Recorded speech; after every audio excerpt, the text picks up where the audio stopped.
కేసులోని ఆధారాలన్నీ భద్రపరచబడ్డ forensic ల్యాబొరేటరీని Revanth రెడ్డే తగలబెట్టించిండు అని రాష్ట్రంలోని ప్రతి ఒక్కరూ ఇవాళ భావిస్తా ఉన్నారు.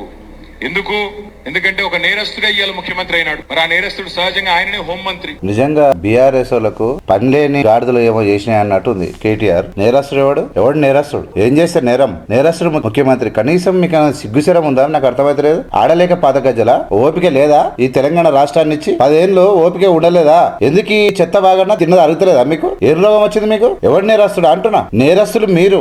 ఒక ఎవరినో గొట్టంగాన్ని తీసుకొచ్చి వాళ్ళతో ఓటు వేపిస్తామని చెప్పి నేను ఓటుకు నోట్ అంట పైసలు ఇచ్చిండి. ఈయన మీ తాను తీసుకోలే. ఇచ్చిండి అయ్యలేదు కూడా ప్రూఫ్ కాలే. అది రేవంత్ రెడ్డి ఎవరి ఇంట్లోకి పోయి దొంగతనం చేయలే, లేకుంటే మీ ఇంట్లోకి పోయి డబ్బులే వెతకరాలే. మీరు కకృతి పడి రేవంత్ రెడ్డి అంటే భయమై భవిష్యత్తులో ఇలాంటి రోజు వస్తుందని మీరు ముందే గ్రహించారు. రేవంత్ రెడ్డి ఖచ్చితంగా ఈ రాష్ట్ర ప్రజలను ఏకం చేయగలడు. ఖచ్చితంగా మన నడ్డి విరవగలడు. మన మోసాన్ని పసిగట్టినటువంటి ఏకైక వ్యక్తి తెలంగాణ రాష్ట్రంలో మన నడ్డి విడిచే ఏకైక వ్యక్తి రేవంత్ రెడ్డి గాని చెప్పి రేవంత్ రెడ్డిని ఇరికించడం కోసం మీరు ఆడిన నంగనాచి నాటకం ఏదో లొట్ట పీసులో ఓటుకు నోటు. అదొక లొట్ట పీసు, అదో ఇంటికితో సమానం. అది డబ్బు లేవనివి తీసుకున్న గాడిది కొడుకేవాడు. ఈయన ఎందుకు ఇరికిచ్చిరు, ఎందుకు జరిగింది అది తెలియదు. అందులో నేరమేముంది? ఐఏఎస్లను ఐపీఎస్లను అవినీతి పనులు చేసిండా లేకుంటే ధరణ తెచ్చి భూములు దోసిండా? నాశరకమైన ప్రాజెక్టులు కట్టిండా? లేదంటే దోసి విదేశాల్లో దాచిండా? సిగ్గుచరం ఉండాలి మీకు మాట్లాడడానికి. ఓపికతో ఉండండి. చిల్లరగాలి లేక మొత్తం ఇట్లా తయారైంది. 10 ఏళ్ళు ఆయన చెప్తున్నాడు. 10 ఏళ్ళు మీరు కింద రాసుకున్నా మీరు గెలవరు, మీ వల్ల కాదు. ఇళ్ళ గ్రామ పంచాయతీలలో జరిగిన రిజల్ట్ కు డబల్ ఉంటది, రీతం రిపోర్ట్ ఉంటది. బీజేపీ ఈ దేశం నుంచి తుడుచుకుపెట్టుకపోతుంది. మీరు 10 ఏళ్ల తర్వాత మీరు బతుకుతారా సస్తరా అనేది కవిత యొక్క నిర్ణయం, కవితకు వచ్చే ఆదరణ బట్టి ఉంటది. అప్పటి వరకు మీరు నోరు మూసుకొని కూర్చోండి. ఏం మాట్లాడతావా? మరి స్వయంగా కుట్రబన్ని మనందరం మున్సిపల్ ఎన్నికల్లో బిజీగా ఉన్నప్పుడు మరి అక్కడ ఇవాళ ఈ కుట్రకు మీరంతా మున్సిపల్ ఎన్నికల్లో బిజీగా ఉంటే ఆయననేమో తినిపి అంటున్నాడు, మీరేమో పీక్ కట్టలు కడుతున్నారు. ఎవడన్నా నమ్ముతున్నారు? నమ్మేమో ఊర్లలో చెప్పులు తీసుకొని హరీష్ రావు వెంబడి పడుతున్నారు. మీరు పేరు దొంగల ముఠ, మీరు రావద్దు మా దానికని. మీ కంచుకోటలలో మీకు జరుగుతున్న పరిస్థితి ఇది. మీరు మాట్లాడతారు. ఆయన మీరంటే బిజీ కూడా అంటే ఆయన వచ్చి చేసినట్టు మాట్లాడా ఏంది?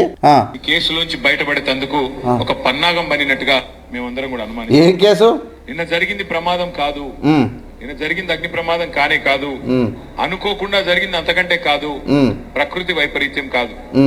ఆ మధ్య కాలంలో అల్లు అర్జున్ గారిది ఒక సినిమా వచ్చింది జులై అని. ఆ సినిమాలో బ్రహ్మానందం గారు ఉంటారు. ఆయన దొంగ పాత్ర. అందులో ఆయనకు ఒక డైలాగ్ ఉంటది. ఏమంటే బ్రహ్మానందం గారు అలా దొంగతనం చేస్తాడు కానీ 10 నిమిషాలనే దొరికిపోతాడు. రేవంత్ రెడ్డి కూడా అంతే. ఈయన కూడా దొంగనే కానీ 10 నిమిషాల్లో దొరికిపోతాడు. నిజంగా రేవంత్ రెడ్డిని దొంగ అంటే చెప్పు తీసుకొని పండుగ కొడతారు ప్రజలు. ఎందుకంటున్నా నేనంటే దొంగతనం చేయడం ఏంది, దొరికిపోవడం ఏంది? ఫోరెన్సిక్ ల్యాబ్లో ఏమైనా ఉంటాయంటే మీ ప్రభుత్వ అరాచకాలు ఉంటాయి. తెలంగాణ రాష్ట్రం వచ్చినాక మీ ప్రభుత్వం ఏర్పడ్డది. ఆ ఫోరెన్సిక్ ల్యాబ్లో ఏమైనా లుచ్చా కార్యక్రమాలు ఉంటే మీ ఉంటాయి, ఏమైనా మోసాలు ఉంటే మీ ఉంటాయి, ఏమైనా దారి దోపిళ్ళు ఉంటే మీ ఉంటాయి. ఈయన ఎందుకుంటావా? ఈయన ప్రభుత్వం వచ్చినాక ఈయన ఏముంటది? మీరు అన్నది ఇంటికే పోసా అటువంటి కేసు. ఓటుకు నోటు అనేది ఒక లొట్ట పీసుల కేసు. అది తీసుకున్న గాడిది కొడుకేవాడు, తిప్పించిన గాడిది కొడుకేవాడు, దీనికి ప్లాన్ వేసిన గాడిది కొడుకేవాడు. రేవంత్ రెడ్డి ఫోటోని క్రియేట్ చేసిరా. ఆయన ఏం చెప్పుకుంటాడో కోర్టులో తెలియదు. అందులో దొంగ అని ఎట్లయితాడు? మీరు ఆడ దాపెడితే ఎత్తుకపోతే దొంగ. మీరు దొంగలు. ఆయన పైసలు తిందామని ప్రయత్నం చేసిన దొంగలు మీరు. మీ ఎమ్మెల్సీ కాదు కదా లుచ్చగాడు వాడు ఎవడో చేసిందంతా. ఏందో తెలివిలేని మాటలు మాట్లాడతారు మీరు. 10 ఏళ్ళు నోరు మూసుకొని కూర్చోండి. మీ వల్ల కాదు. ఇవాళ మున్సిపల్ కార్పొరేషన్లలో టోటల్గా 1 సైడ్ ఉంటుంది ఎన్నికలు. 1 సైడ్ మీరు ఎంత చేసుకున్నా 1 సైడ్ తెలంగాణ రాష్ట్రంలో ఉంటుంది. భవిష్యత్తు జిహెచ్ఎంసీ కూడా 1 సైడ్ ఉంటుంది. మీరు ఏం పరిశాన్ కావద్దు. మీరు తిని పండుకోండి. మీరు ఇంతకుముందు 10 ఏళ్లలో మీరు ఉరగబెట్టింది అన్ని ప్రజలు మొత్తం చూసిరు. ఇంకా మీకేం పని లేదు. మీరు అనుకుంటారు మీరు ఊగలేక తినే ఆ దోసుకున్న పైసలు అరిగిపోయిన దాకా తిరుగుతుంటే పోండి ప్రజలకు ఉండి పైసలకు వాళ్ళకు ఉండండి. ఏమైనా చేయండి. ఆ దోసుకున్న ప్రజలకు ఇవ్వండి. ఏమైనా ఇట్లాంటి పని చేస్తే కూడా ఆలోచన చేయాలి కదా. అగ్ని ప్రమాదాలు ఎప్పుడు జరుగుతాయండి రాష్ట్రాల్లో గానీ దేశంలో గానీ? ఎండాకాలంలో జరుగుతాయి.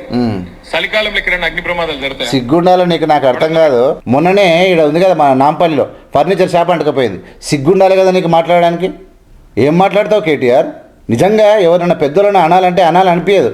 కానీ పెద్దోళ్ళు ఎవరైతే దారి దోపిడీ చేసిన పెద్దోళ్ళని ఏమైనా అనొచ్చు. ఒకసారి అవకాశం ప్రజలు ఒకసారి అవకాశం ఇస్తే అష్టం వచ్చినట్టు దోసి అడ్డగోలిగా అడ్డదిడ్డంగా బలిసిన తర్వాత లక్షల కోట్ల రూపాయల ధనం పెరిగినాక కూడా అహంకారం తగ్గకపోయినప్పుడు ఇలాంటి మాటలు వస్తాయి. బుద్ధి జ్ఞానం ఉండాలి మీకు మాట్లాడేటప్పుడు. ఏదో బట్టగాల్చి మీదేసినా మీరు పొలురు దండాలు పెట్టినా మీ నుంచి కాదు.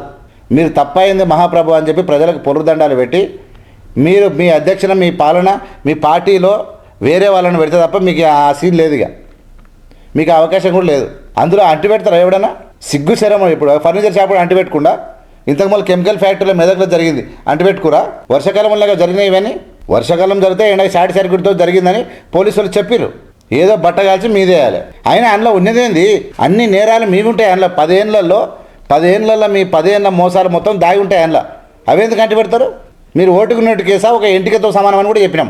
ప్రజలకు అది తెలుసు కాబట్టి ఇవాళ ముఖ్యమంత్రి చేసిరు, ఇవాళ వన్ సైడే గెలిపించారు. రేపు హైదరాబాద్ మొత్తం కాంగ్రెస్ వశం కాబోతా ఉన్నది. అన్ని జిల్లా హెడ్ క్వార్టర్స్, తాలూకా హెడ్ క్వార్టర్లు మొత్తం కాంగ్రెస్ వశం కాబోతున్నాయి. మీ సత్తా ఏందో రేపు తేలుతుంది. మీ బీజేపీది మీ కథ, మీ వ్యవహారం అంతా తేలిపోతుంది. బీజేపీ చెంగడ బింగడ ఎగిరే బీజేపీ మాకిస్తే మేము కట్టలు కడతాం, మేము అది చేస్తాం, ఇరగదీస్తాం అంటే సిబిఐ కేసే అప్పగించినాం. ఏం చేస్తారు? కాళేశ్వరం దర్యాప్తు ఏం చేయరు వారు. ఎందుకంటే మీరు ఒకటే. మీరిద్దరూ దండు కట్టుకొని వచ్చిన కాంగ్రెస్ని ఏం చేయలేరు, మీ వల్ల కాదు. తలకాయ నోడు నమ్ముతాడా? చలికాలంలో అగ్ని ప్రమాదం అయిందంటే శివరాత్రి దాకా చలి ఉంటది రాష్ట్రంలో. మీ వరంగల్ కూడా ఉన్నది కదా, తెల్లారి మనసు పోతలేదు 10 దాకా. మరి అది కూడా చలికాలంలో పొద్దున 10కి ఏది చలి ఉండంగా మొత్తం అగ్ని ప్రమాదం జరిగిందంటే ఇది మనం నమ్మాలి. నీకు నిజంగా బుద్ధి లేదు. చలి ఉండం కాదు, ప్రమాదం జరిగినప్పుడు వర్షం పడుతుంటే కూడా జరుగుతుంది. వర్షాకాలంలో జరుగుతుంది ప్రమాదం అన్నప్పుడు. ఇక నీకు చలి ఉండగానంటే 10 గంటలకంట నీవు ఏం మునగానికి ఏం పచ్చి పులుసా గిట్లోటి మాటలు మాట్లాడి ఉన్న పరువు తీసుకుంటావు నువ్వు. గిట్లోటి మాటలు మాట్లాడి ఇట్లాంటి తాడు బొంగరం లేని తలకాయ మీద మెడకాయ నుండి మాట్లాడేటువంటి మాటలు కావి. రేవంత్ రెడ్డి విధానంలో కనీసము ఏమనుకుంటారంటే మనిషి జెన్యున్ గా ఉండాలి. అవసరం కోసం అవతలోని మీద బట్టగాల్చి మీదేస్తామని నడవది. మీరు ఇన్నేళ్ళు 10 ఏళ్ళు అదే చేసిరు. రేవంత్ రెడ్డిని కట్టి బంధితం అనుకురు, కేసులలో ఇరికితాం అనుకురు, భయాందోళన గురి చేసిరు, అర్ధరాత్రి ఎత్తుకపోయారు, జైల్లోకి పంపించారు. మీరు ఏం చేసినా రెట్టింపు ఉత్సవంతోనే జరిగింది ఇక్కడ. మీరు ధర్నా చౌకులు మూసేసినా, మీరు తలుపు పెట్టుకొని తాళం పెట్టుకున్నా, మీరు ఎంత ఆరాచకాలు చేసినా మీ పని అయిపోయింది. ఇంకా మళ్ళీ మీరు వస్తారు అనుకోని మీ భ్రమ. ఏంటి పడితే అది మాట్లాడతారు. కేసులోని ఆధారాలన్నీ భద్రపరచబడ్డ ఫోరెన్సిక్ ల్యాబొరేటరీని రేవంత్ రెడ్డే తగలబెట్టించిండు అని రాష్ట్రంలోని ప్రతి ఒక్కరూ ఇవాళ భావిస్తా ఉన్నారు. సిగ్గు లేదు అసలు. నీకు నిజంగా ఇంత దిగజారుడు రాజకీయాలు మీరు చేస్తారండి కాబట్టి మీ చెల్లె మీకు పక్క జరిగింది అక్కడికి. ఇప్పుడు మీ తాన పార్టీలు ఏంటంటే ఇప్పుడు పార్టీ ఉంది కాబట్టి కొంతమంది కార్యకర్తలు భవిష్యత్తు కోసం పార్టీ కోసం వాళ్ళు ఒలుతారు, వాళ్ళు తప్పలేదు. కానీ ఇంత దుర్మార్గమైనటువంటి మాటలైందా?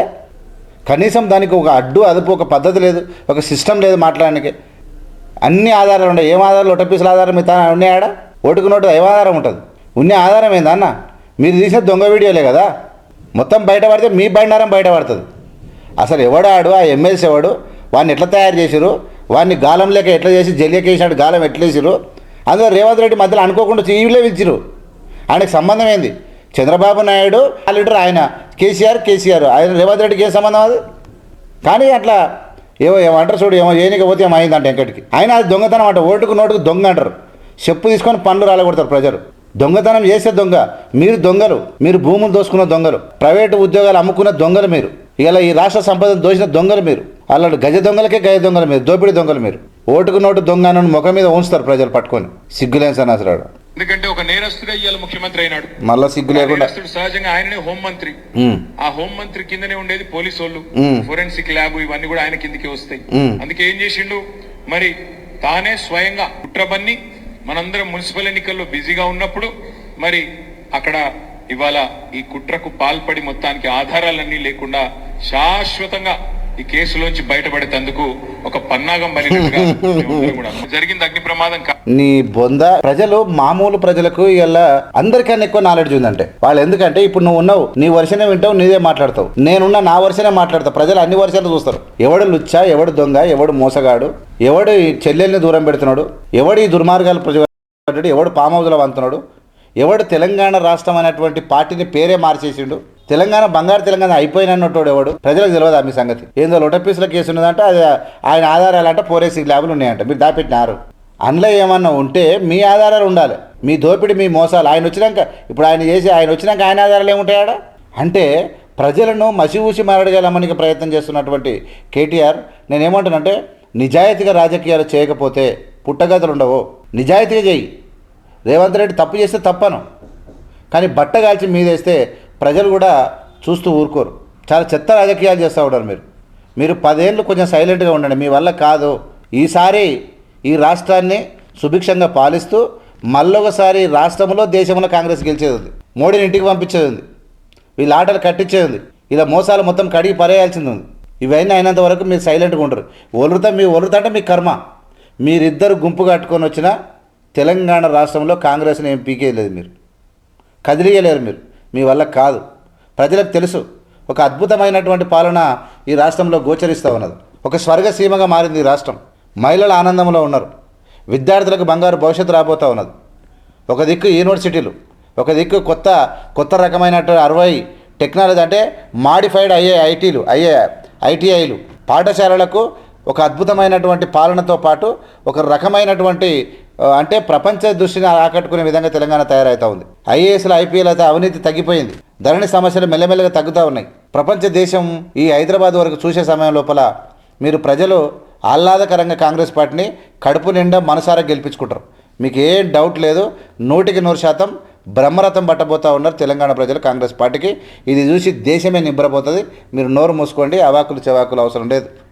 కాబట్టి మీరు బట్టగాల్చి మీదేస్తే మీ కర్మ, మీరు బట్టగాల్చి ఇస్తే మీదేస్తే మేము డబల్ వేస్తాం, మిమ్మల్ని మీ ఆట కట్టిస్తాం. చూస్తూనే ఉండండి ఏవిఎం మీడియా. లైక్ చేసి, షేర్ చేసి, సబ్స్క్రైబ్ చేసి ప్రజలకు పంపాల్సిందిగా విజ్ఞప్తి చేస్తున్నాం. జై హింద్, జై భీమ్, జై భారత్. Thank you.